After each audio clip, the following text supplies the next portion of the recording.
Merci beaucoup pour cette présentation. Honorables membres de l'Académie vétérinaire de France, Mesdames, Messieurs, je vous remercie de cette opportunité pour partager avec vous des informations sur les programmes de contrôle de deux zoonoses majeures en Haïti, la rage et le charbon bactérien, durant la période 1990-2024. Ces deux maladies représentent des enjeux importants pour la santé animale, la santé humaine et l'environnement en Haïti.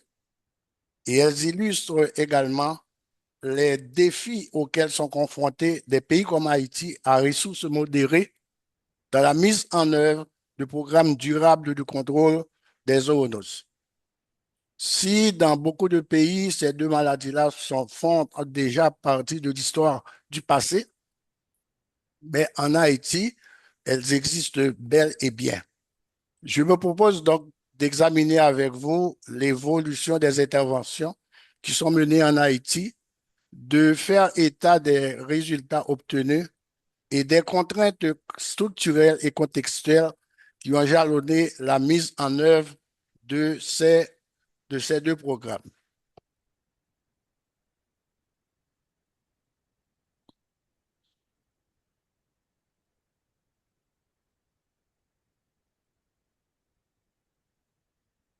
La rage et le charbon bactérien sont deux zoonoses endémiques majeures à caractère historique puisque ces deux maladies ont été identifiées dans la deuxième moitié du XVIIIe siècle, particulièrement en 1778, par un vétérinaire français, Jean Lompardieu Laporte, dans la colonie de Saint-Domingue.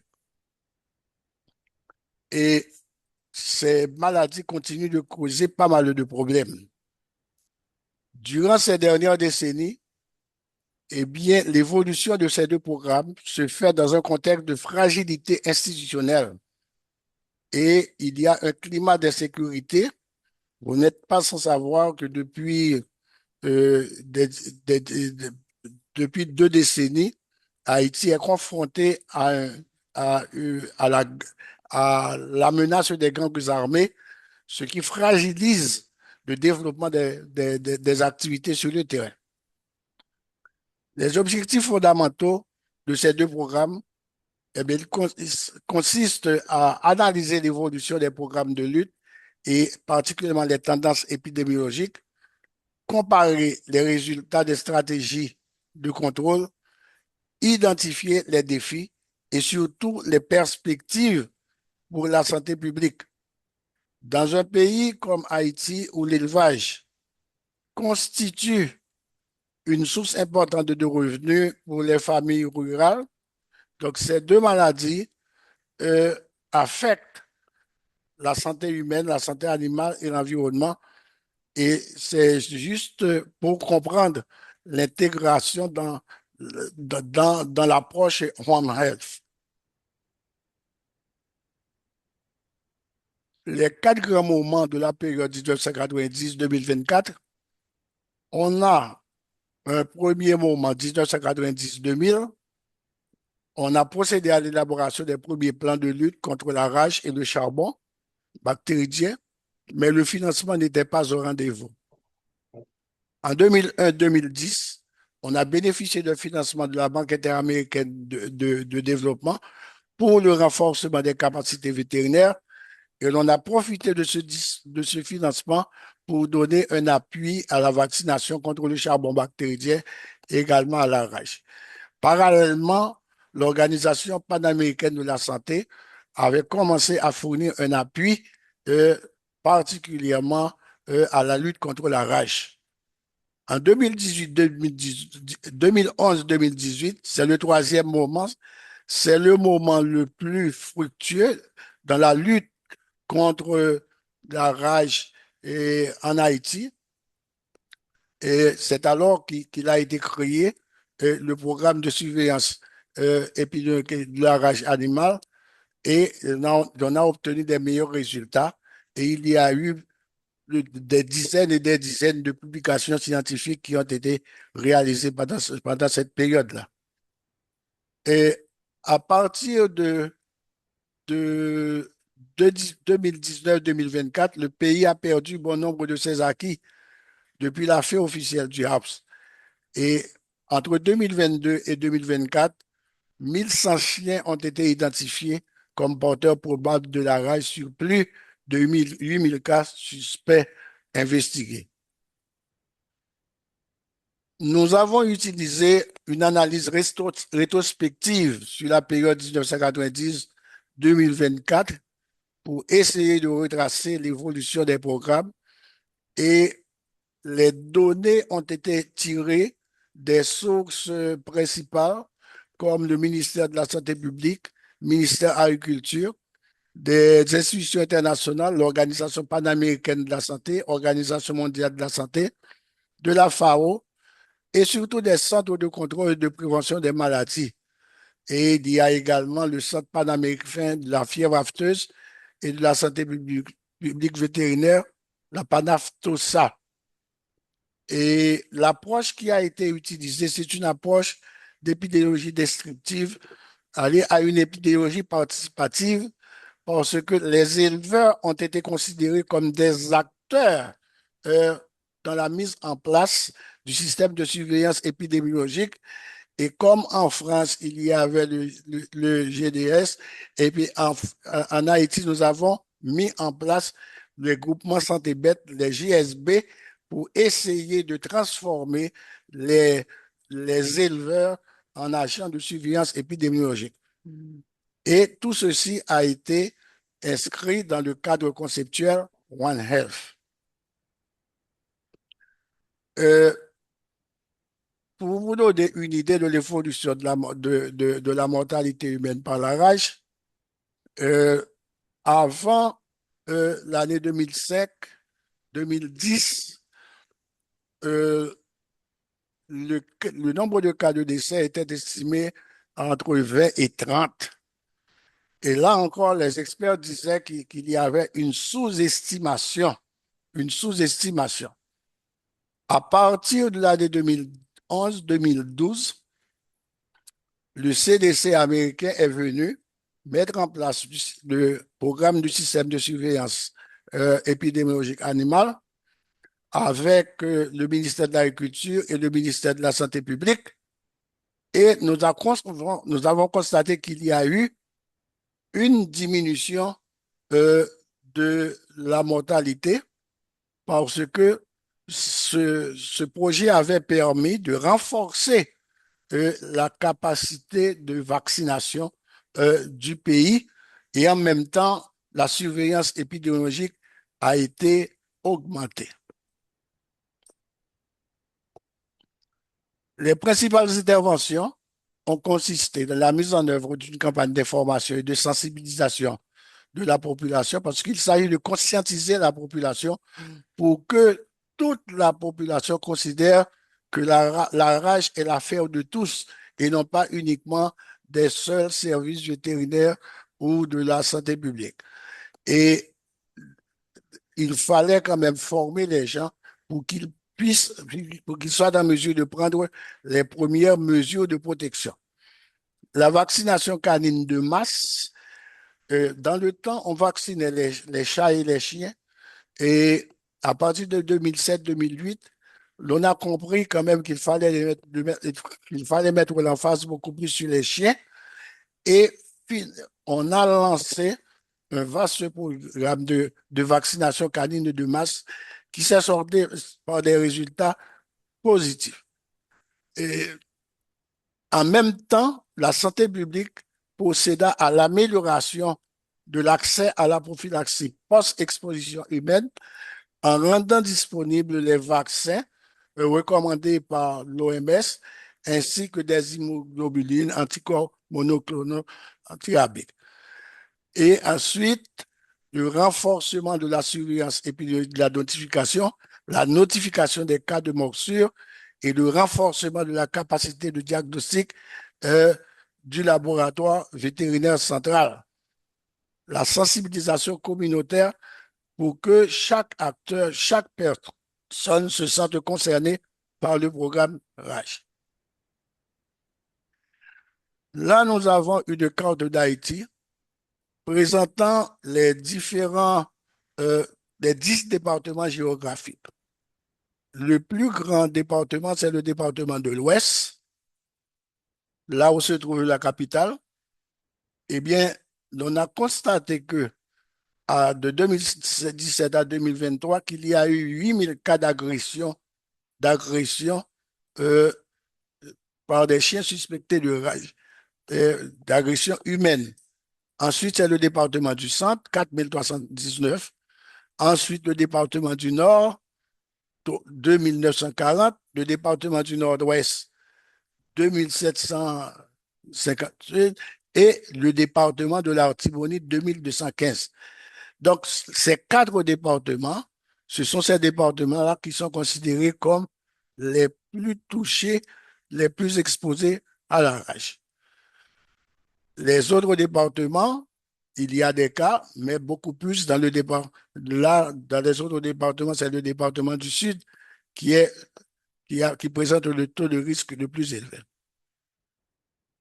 Donc, comme résultat, le chien, ce n'est pas une découverte, mais le chien est considéré comme le principal vecteur réservoir du virus, en dépit du fait qu'on a identifié le virus de la rage chez presque tous les animaux d'élevage, porcs, cabris, cheval, mais ces gens-là, ces animaux-là ne constituent pas des vecteurs réels du virus là. Les enfants sont largement touchés par les cas de rage. Parmi les gens qui sont atteints, il y a toujours pas mal d'enfants, pas mal d'enfants. Et à partir de 2011-2018, on a eu les campagnes de vaccination canine de masse et amélioration de prophylaxie.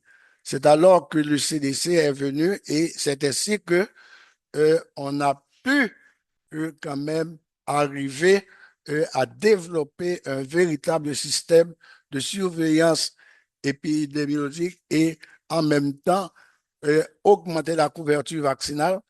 Tant il est vrai que pendant trois années, la brigade vétérinaire de l'armée américaine est même venue participer aux campagnes de vaccination anti-rabies.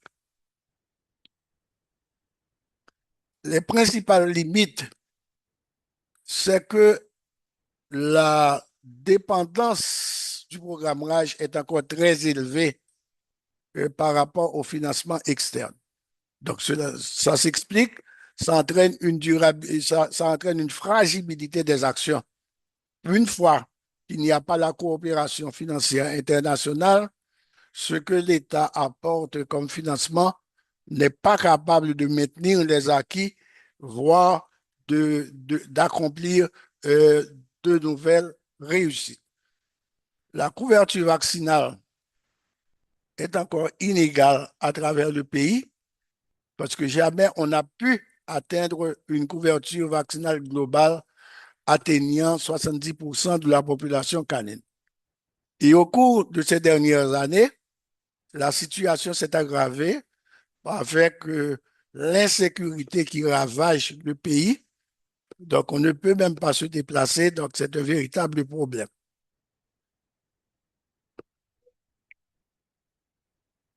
Maintenant, pour ce qui s'agit du charbon bactérien,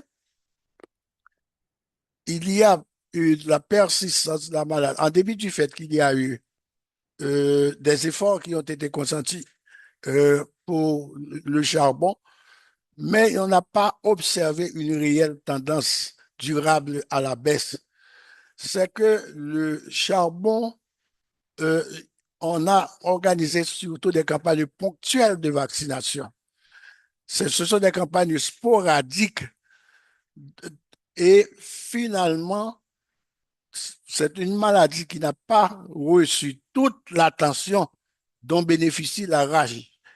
Donc, cette maladie souffre en termes de responsabilité de la part de l'État, mais toujours est-il qu'on observe peu de cas de mortalité humaine euh, annuellement, mais toujours il persiste des cas. Il persiste des cas.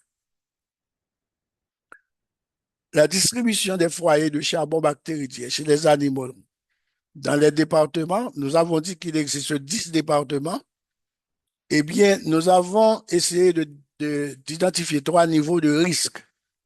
Le niveau de risque 1, le niveau de risque 2 et le niveau de risque 3. Il y a 5 départements, nord-ouest, nord-est, nord, NIP et centre. Ces départements-là, ce sont des départements qui appartiennent au risque faible. Euh, Tandis que les 2 départements sud-est et sud-est et l'ouest, ce sont des départements à risque modéré 2. Et les départements,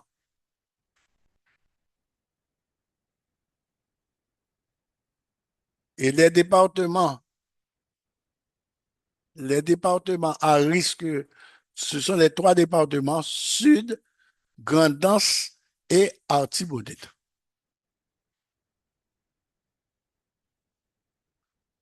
Pour le charbon, entre 2012 et 2018, il y a eu 3 campagnes nationales qui ont permis de vacciner des centaines de milliers d'herbivores.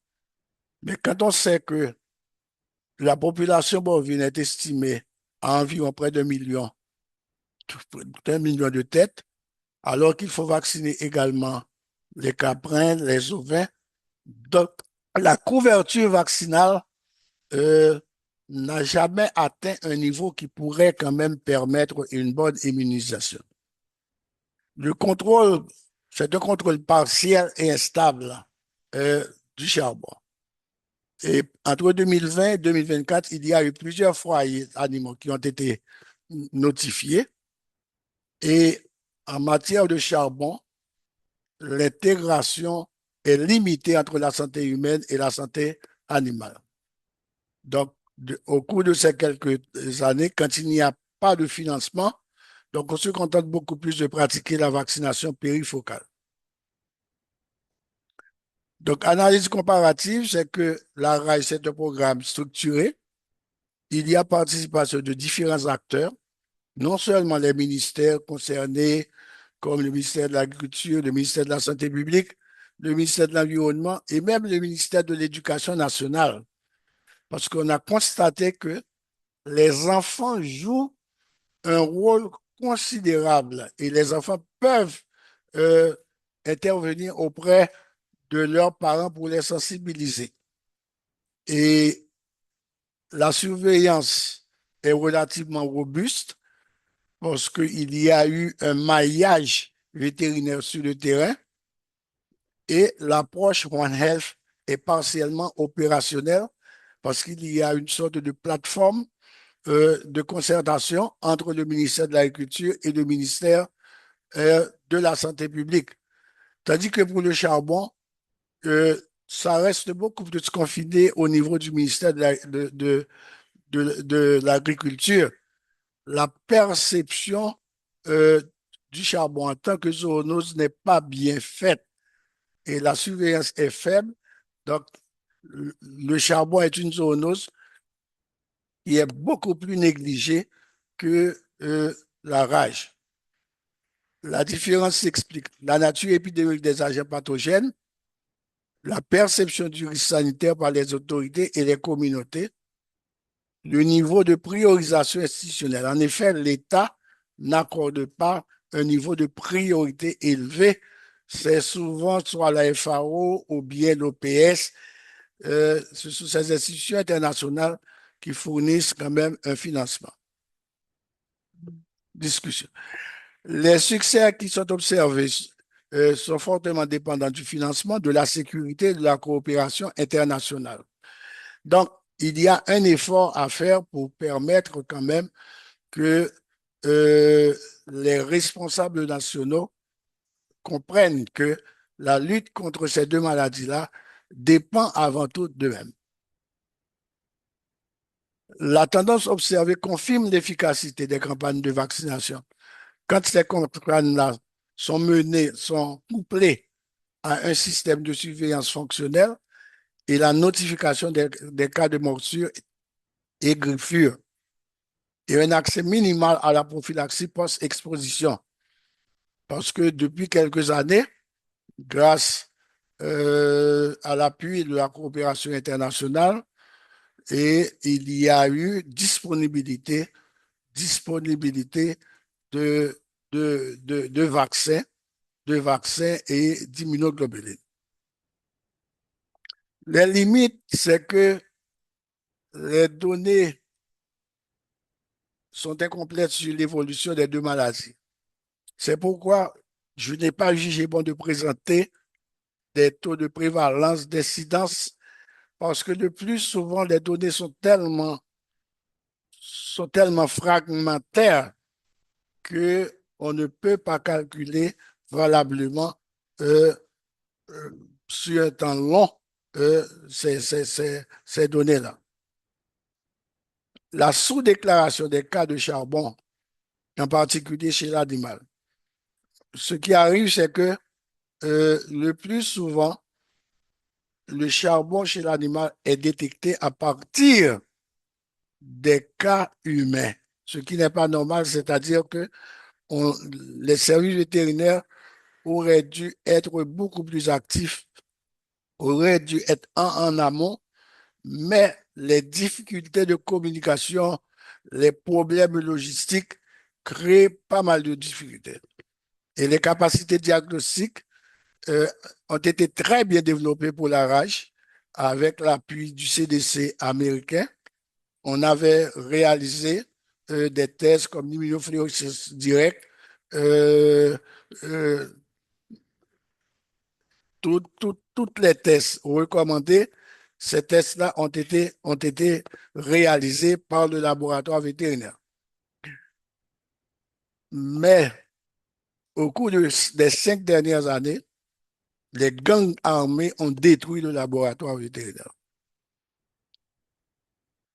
Les recommandations, l'adoption, il est nécessaire d'avoir un cadre juridique One Health. Ça fait déjà plusieurs années qu'on parle de One Health. Et, mais j'ai comme l'impression que le ministère de l'Agriculture a toujours eu une position beaucoup plus pro-One Health que le ministère de la Santé publique en Haïti.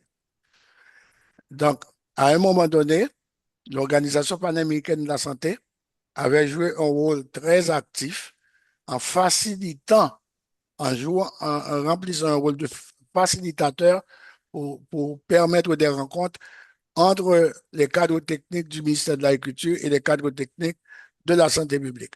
Ça, la sécurisation des interventions de terrain. De 2012 à 2016-2017, dans le domaine de la rage, on a obtenu des résultats extrêmement importants. Mais on n'a pas su sécuriser ces interventions-là, faute de financement et également l'arrivée du climat d'insécurité. Donc, il faut quand même avoir l'engagement politique, la résilience institutionnelle et la mise en place d'une gouvernance intégrée. Et une meilleure prise en compte des contextes fragiles, c'est-à-dire un environnement où les faiblesses structurelles, techniques, sécuritaires entraînent que les actions de santé ne peuvent pas produire des résultats. En conclusion, l'expérience haïtienne a montré que même dans des contextes institutionnels et économiques difficiles, on peut quand même obtenir un certain nombre de progrès dans le contrôle des zoonoses.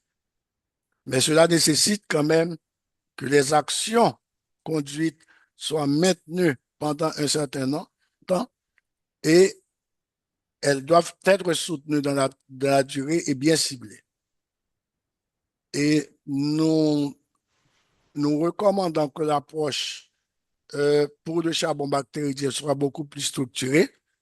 Au moins, si l'on peut faire la même chose qu'on a fait pour la rage avec le charbon bactérien, ce sera quelque chose de bien. L'approche One Health doit être davantage encouragée au niveau du pays. Il est vrai que, par exemple, l'université Quisqueya, à laquelle j'appartiens, euh, a donné son adhésion au prison et actuellement, on a créé un espace One Health au niveau de l'université Quisqueya juste pour essayer de voir si l'on peut agir pour porter les responsables politiques à comprendre cette question-là. Mesdames, Messieurs, je vous remercie. Je serai heureux de recevoir des questions. Merci beaucoup.